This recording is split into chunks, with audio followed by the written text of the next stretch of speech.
তোমরাও কি আমার মতো একই টাইপের ব্রেকফাস্ট করতে করতে বোর হচ্ছ? চলো তাহলে আজ একটা পুরো আলাদা টাইপের ব্রেকফাস্টের রেসিপি তোমাদের সাথে শেয়ার করি। এটা তোমরা খুব চটজলদি ঘরে থাকা সমস্ত উপকরণ দিয়েই বানিয়ে নিতে পারবে।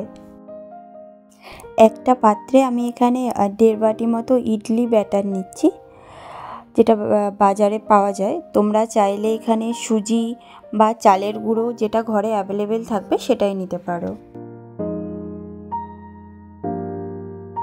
সাথে আমি অ্যাড করছি কিছু সিজনাল সবজি। আমি এখানে বিনস, গাজর, সুইটকর্ন, ধনেপাতা এগুলো নিয়েছি। তোমরা এর সাথে চাইলে আরও স্প্রিং অনিয়ন, বাঁধাকপি যা থাকবে সেরকম সবজি এর মধ্যে দিয়ে দিতে পারো। আর ঝালের জন্য অল্প সামান্য কাঁচা লঙ্কাও দিচ্ছি। আর আমি দিয়ে দেব স্বাদ মতো লবণ। খাবারের টেস্ট আরও একটু বাড়ানোর জন্য একটা তড়কা প্যানের মধ্যে আমি তেল গরম করে তার মধ্যে দিচ্ছি কিছু সর্ষের দানা আর সাথে 8 থেকে 10টা কারি পাতা। এটা একটু ভাজা ভাজা হয়ে গেলে আমি এটাই মিশ্রণটির সাথে অ্যাড করে দেব।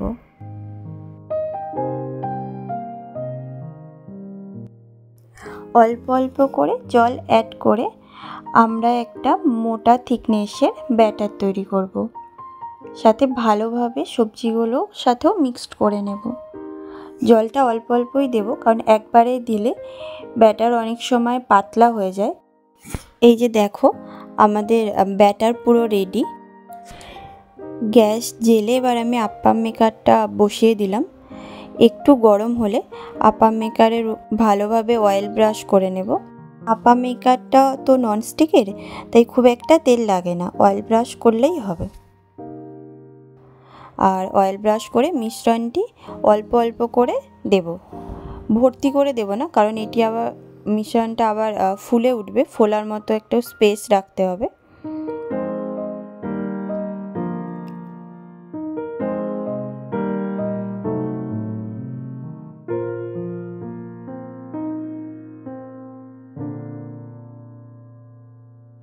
দু মিনিটের জন্য ঢাকা দিয়ে দেব। ঢাকা খুলে একটু চেক করে নেব যে নিচের দিকটা হয়েছে কিনা। হালকা ব্রাউন কালার হয়ে আসলেই সব আস্তে আস্তে উল্টে দেব। উল্টে প্রত্যেকটাতে আবার সামান্য করে তেল অ্যাড করে নেব।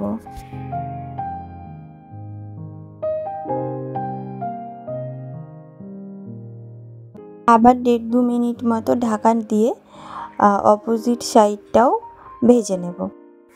এই যে দেখো দুটো দিকই সুন্দর করে ভাজা হয়ে গেছে, হালকা একটা ব্রাউন কালার এসে গেছে, আর ফুলেও একদম গোল মতো একটা সুন্দর শেপও এসছে। তুলে নিলেই রেডি হয়ে যাবে আমাদের আজকের হেলদি আর টেস্টি ব্রেকফাস্ট আপ্পাম। এই সেম প্রসেসে রিপিট করে আমি বাকি যে ব্যাটারটা রয়েছে ওটা দিয়েও আপ্পাম বানিয়ে নিচ্ছি। খুবই ইজি বানানো।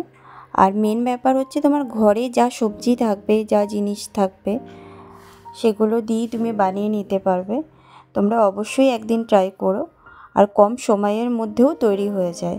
সকালের খাবারে বা বিকেলের দিকে টিফিনের জন্য এটা বানাতে পারো। বাচ্চারাও এটা খেতে খুব পছন্দ করে, বাচ্চাদের টিফিনের জন্যও বানাতে পারো।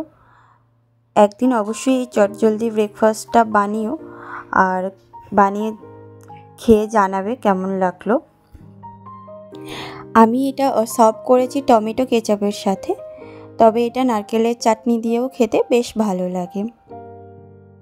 থ্যাংক ইউ সবাইকে ভিডিওটি লাস্ট অবধি দেখার জন্য। ভালো লাগলে লাইক কমেন্ট করো আর বন্ধুদের সাথে শেয়ার করো, আর পেজটা অবশ্যই ফলো করে দিও। দেখা হচ্ছে অন্য কোনো একটা রান্নার ভিডিওতে। টাটা।